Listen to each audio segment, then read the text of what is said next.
Você gastou até estampa para decorar sua sala, mas ela continua com cara de provisória. Enquanto isso, aquela casa mais simples que você viu lá no Instagram, com piso antigo, parede branca, parece que tem mais borogodó que a sua. Por que que a sua casa, cheia de móveis novos e itens até caros, parece um mostruário genérico e barato, enquanto que a outra parece muito mais acolhedora? Oi, eu sou a arquiteta Manu, consultora de decoração online, e hoje eu vou te provar que o seu problema não é falta de dinheiro, é falta de liga. Nesse vídeo eu vou te mostrar os erros invisíveis que barateiam a sua decoração. Eu vou te ensinar a receita da tal cola invisível que nós arquitetos usamos para transformar coisas soltas em sofisticação de verdade. Chega de rasgar dinheiro, bora resolver isso.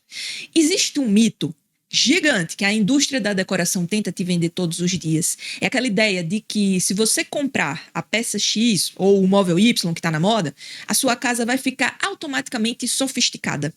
Isso é a maior mentira que já contaram pra gente. E é por isso que você gasta e continua insatisfeita com a sua casa. O que está acontecendo na sua sala hoje é o que eu chamo de síndrome do showroom. O dinheiro compra produtos. Ele compra o sofá de linho, ele compra a mesa de jantar de madeira maciça, ele compra o pendente de design assinado, beleza.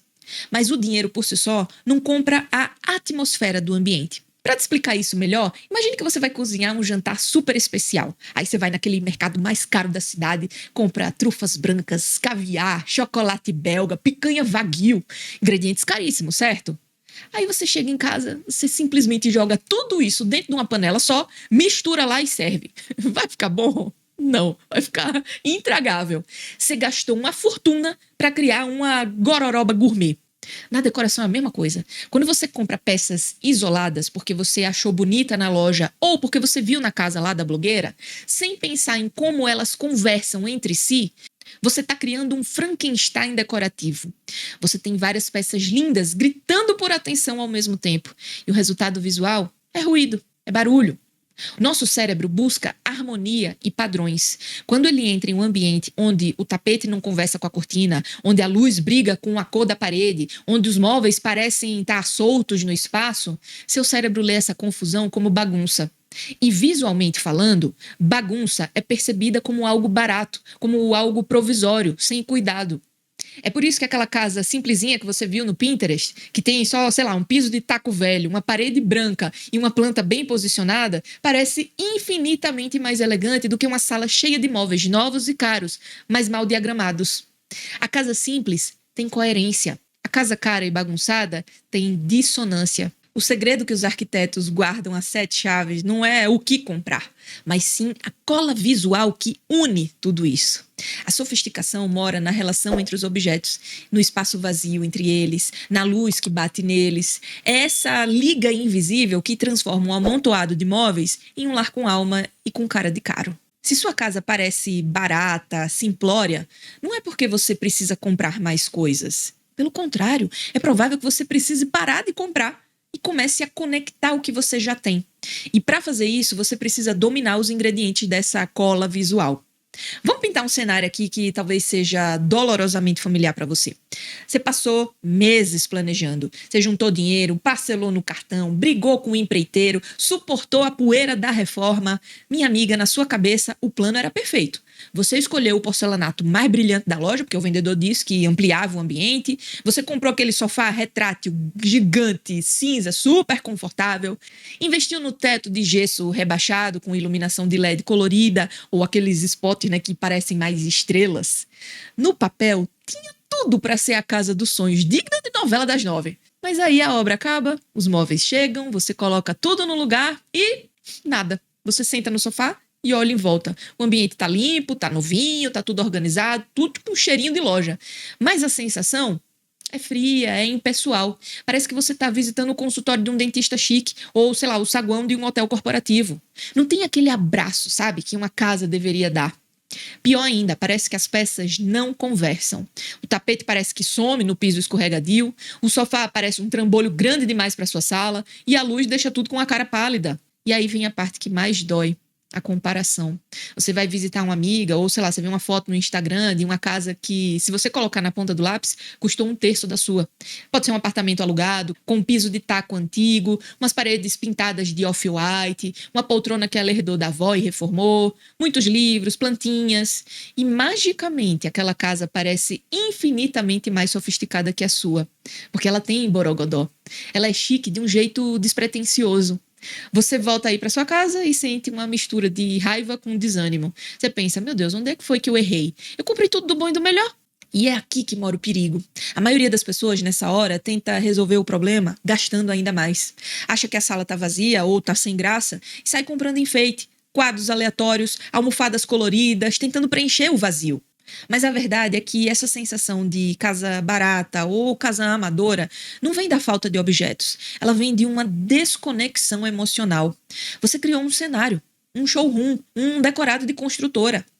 Vitrines são feitas para serem olhadas, não para serem vividas. Quando a gente tenta copiar o luxo sem entender a essência, a gente acaba criando uma caricatura. É como usar um vestido de gala maravilhoso, caríssimo, mas que está 2 números menor que o seu. Todo mundo vê que o vestido é caro, mas todo mundo vê também que você tá desconfortável, que aquilo não te pertence, que tá forçado, sabe? Eu chamo essa sensação de que tem algo fora de lugar de ruído silencioso. Sua casa tá gritando visualmente, e isso cansa a vista e a mente. Você queria sofisticação, mas conseguiu apenas ostentação de etiqueta. E sofisticação, minha amiga, tem a ver com bem-estar, não com um brilho. Sofisticação é quando a casa serve a você e não quando você vira uma escrava da manutenção de uma casa que parece mais um museu intocável. Se você sente que sua casa é bonita nas fotos, mas meio esquisita ao vivo, se você tem medo de usar a própria sala para ela não sujar ou não bagunçar, ou se você sente que gastou muito e o resultado ficou com cara de kit pronto de construtora, calma. Não é falta de bom gosto e definitivamente não é falta de dinheiro. É que o seu cérebro está captando sinais sutis de erro que a gente vai começar a desvendar agora. A culpa não é sua. A culpa é que ninguém te ensinou a olhar o invisível. Você já parou para pensar por que a gente entra em um hotel 5 estrelas ou numa daquelas lojas de grife minimalistas e imediatamente o ombro relaxa, a respiração desacelera e aí a gente pensa, eita caramba, que lugar chique. E por que é que muitas vezes na nossa casa, cheia de coisas novas, a gente sente uma agitação, uma fadiga visual, mesmo sem ter bagunça física espalhada? A resposta está na forma como o seu cérebro processa a informação. Existe um conceito na psicologia e na neuroarquitetura chamado fluidez cognitiva. O nome é difícil, mas é facinho de entender. Nosso cérebro é um bichinho preguiçoso, no bom sentido, viu? Ele evoluiu para economizar energia.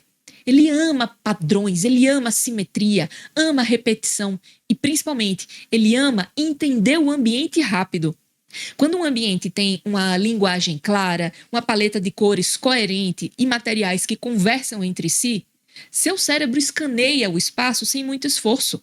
Ele entende a mensagem imediatamente. Essa facilidade de processamento gera uma sensação química de prazer e bem-estar. Seu inconsciente diz, poxa vida, aqui tem ordem, aqui tem intenção, aqui é seguro, é valioso. É isso que a gente traduz como sofisticação. O chique é fácil de entender. Agora vamos voltar para a síndrome do showroom que eu falei antes.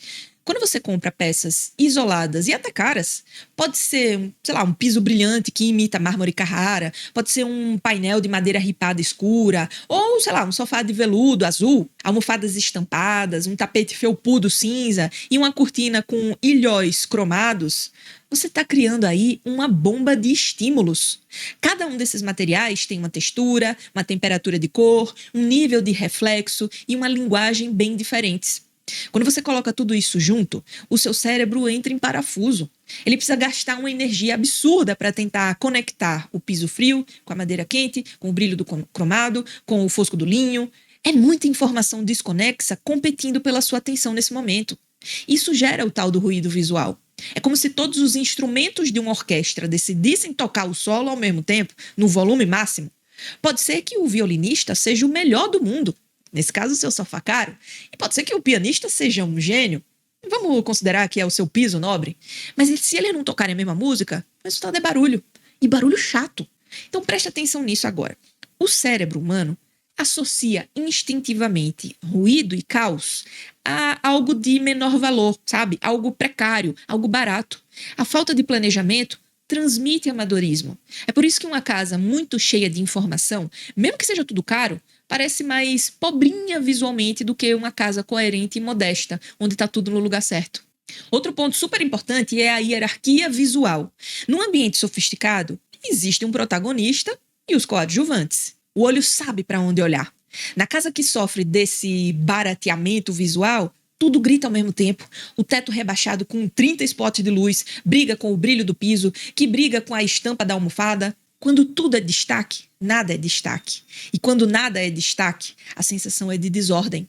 Isso sem falar na questão da dissonância material. Você sabe o que é isso? Nosso cérebro é tátil. Você quer ver? Se eu te mostrar essa imagem, eu tenho certeza que você sabe a sensação que esse material passa. Mesma coisa se eu te mostrar essa outra imagem. Você sabe que agora a sensação é diferente.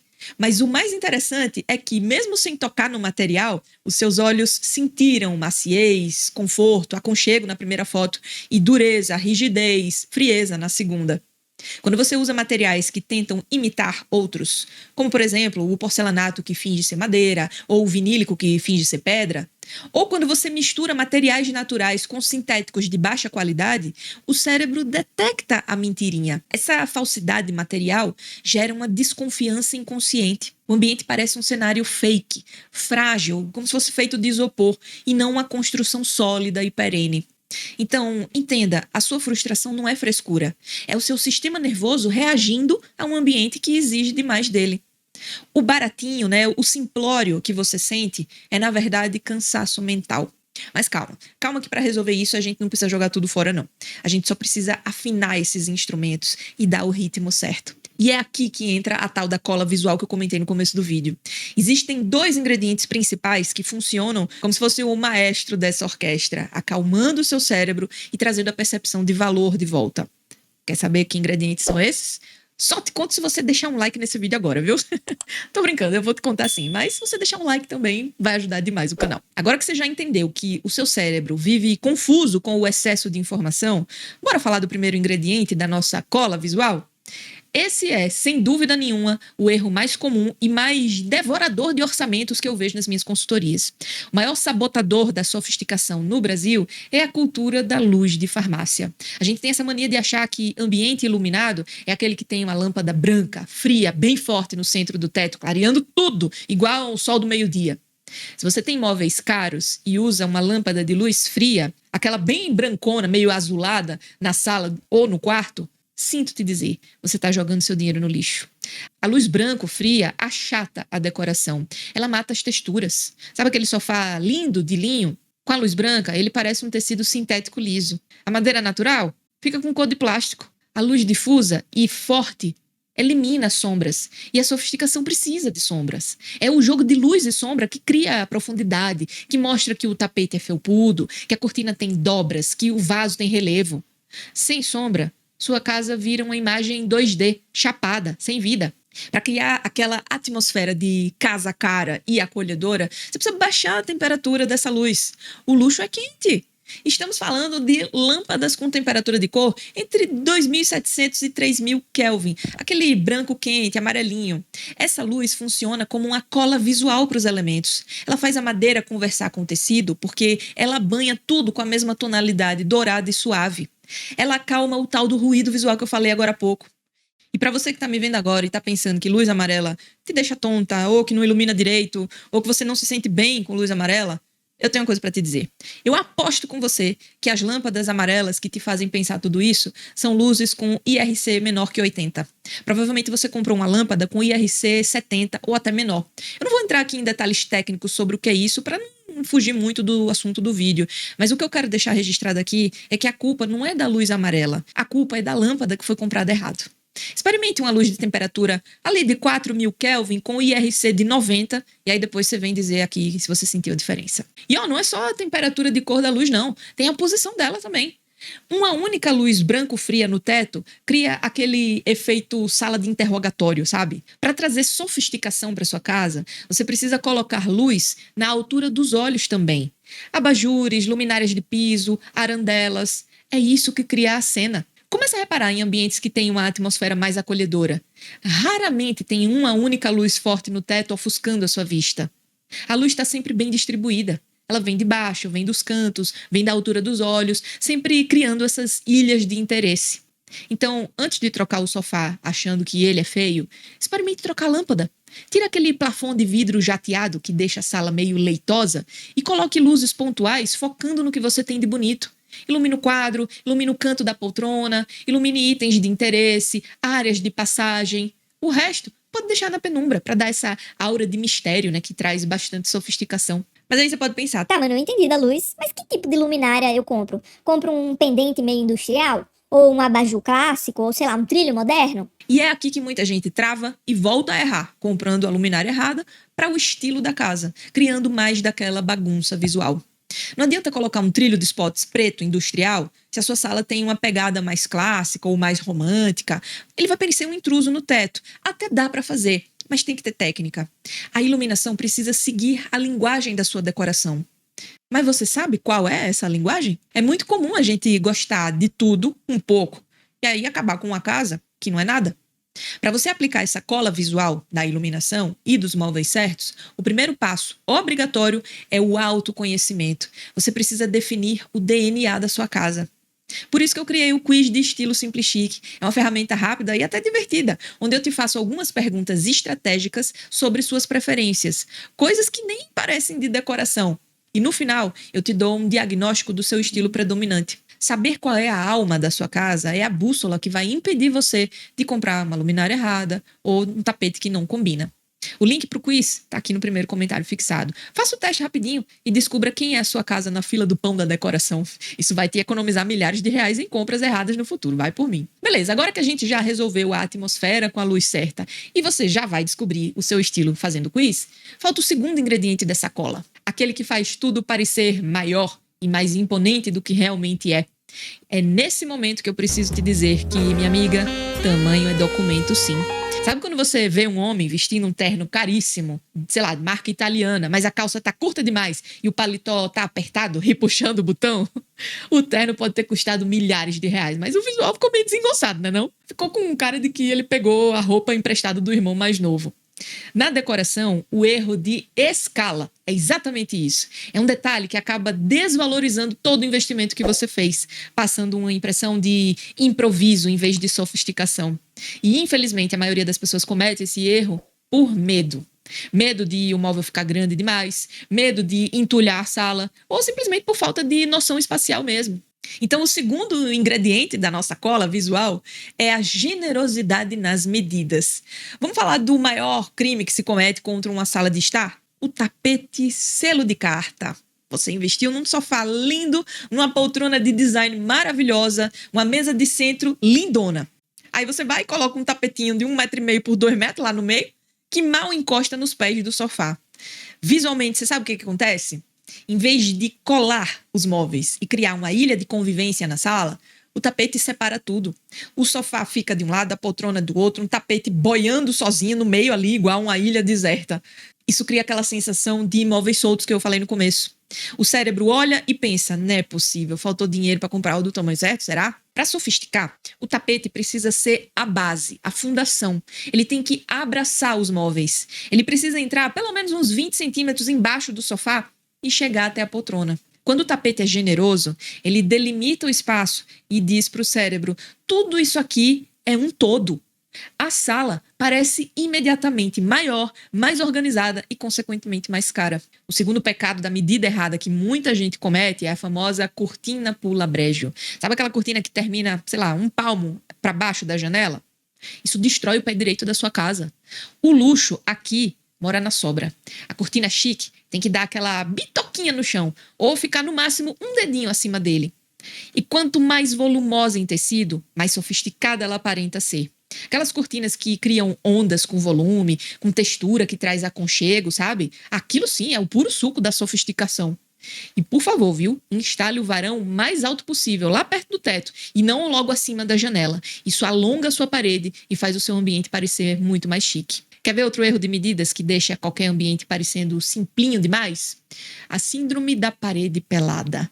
Você tem uma parede gigante atrás do sofá E aí você coloca 1, 2, sei lá, 3 quadrinhos minúsculos, perdidos lá no meio.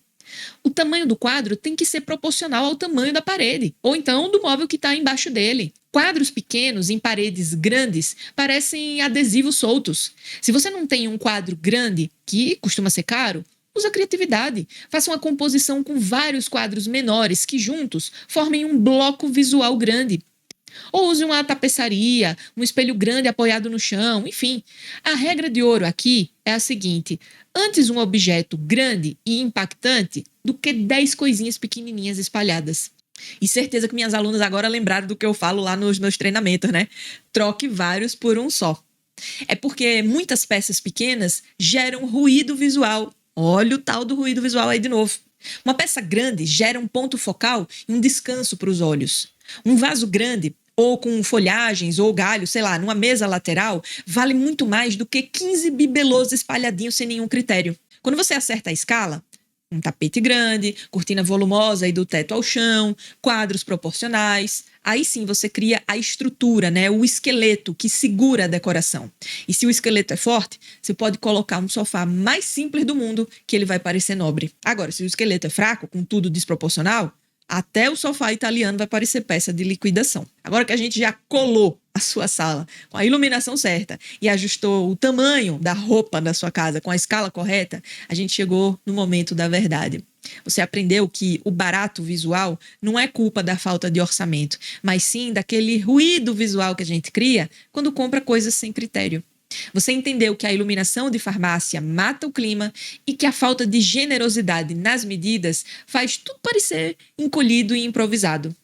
Mas o que acontece quando você finalmente ajusta essa tal cola visual? O que acontece quando você troca a lâmpada branca pela amarela e coloca o tapete no tamanho certo, hein? Aí é a mágica que acontece. O silêncio. E eu não tô falando de silêncio acústico não, viu? Nem de não ter barulho na rua. Eu tô falando de silêncio visual. Quando a sua casa tem coerência, quando as texturas conversam e quando a luz acolhe, o ambiente para de gritar com você. Aquela sensação de agitação, de que tem algo errado, desaparece. E no lugar dela, entra uma sensação física de paz. É como tirar um sapato apertado depois de um dia inteiro de trabalho. A sua casa finalmente assenta, sabe? Ela deixa de ser um cenário montado para impressionar os outros e passa a ser um refúgio desenhado para cuidar de você. Muitas vezes, na ânsia de ter uma casa chique, a gente cai na armadilha de criar um museu. Sabe aquela casa onde ninguém pode sentar no sofá para não amassar a almofada? Ou onde a mesa de centro tem livros de arte que ninguém nunca abriu? Onde tudo é tão perfeitamente combinadinho e brilhante que você tem até medo de andar para não quebrar alguma coisa? Isso não é sofisticação. Isso é tensão. E tensão é o oposto de conforto. Uma casa com alma, uma casa simples e chique, entende que o verdadeiro luxo é a liberdade. É ter um sofá com um tecido gostoso que te convida a se jogar sem problema e não um tecido sintético que pinica só porque brilha. É ter uma iluminação que te deixa bonita e relaxada e não uma luz que te deixa em estado de alerta.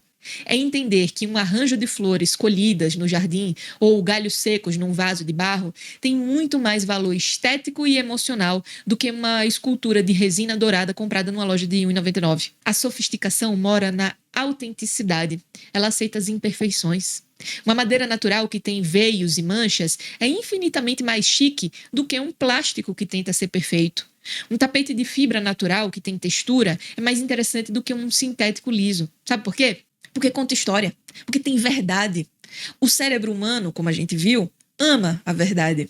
Quando você para de tentar imitar a casa da novela e começa a aplicar esses princípios de iluminação, escala e harmonia, você percebe que a sua casa não precisa ser cara para parecer cara. Ela só precisa ser coerente. Ela precisa ter respiro.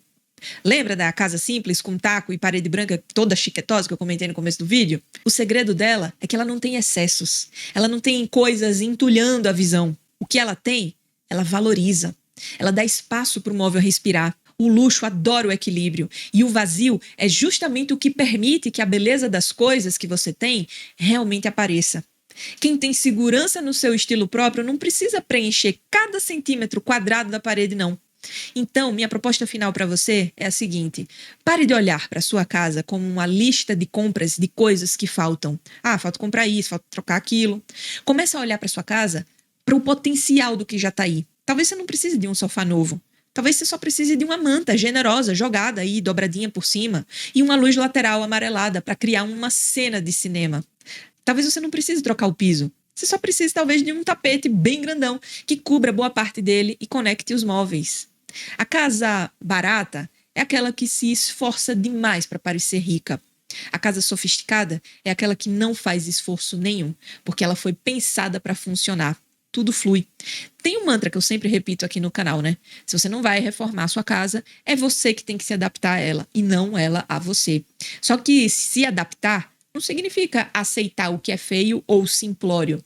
Significa usar a inteligência, e não só a carteira, para domar esse espaço. E você aprendeu hoje que usar a luz e as proporções certas faz a casa trabalhar a seu favor. Quando você consegue isso, quando você entra na sala e sente orgulho, não pelo preço das coisas, mas pela atmosfera que elas criam juntas, aí sim você atingiu o topo da decoração. Você criou um lar com alma. E não existe nada no mundo, nem loja nenhuma, mais valioso do que isso. E para fugir da cara de showroom frio e colocar alma na sua casa, sem virar bagunça, você precisa de uma outra cola. A cola invisível. E eu falei sobre ela nesse vídeo aqui, onde eu te ensino a usar essa técnica nos seus objetos de decoração afetiva. Ah, e o YouTube mandou dizer que esse outro aqui é exclusivo para você. Um beijo e até o próximo vídeo.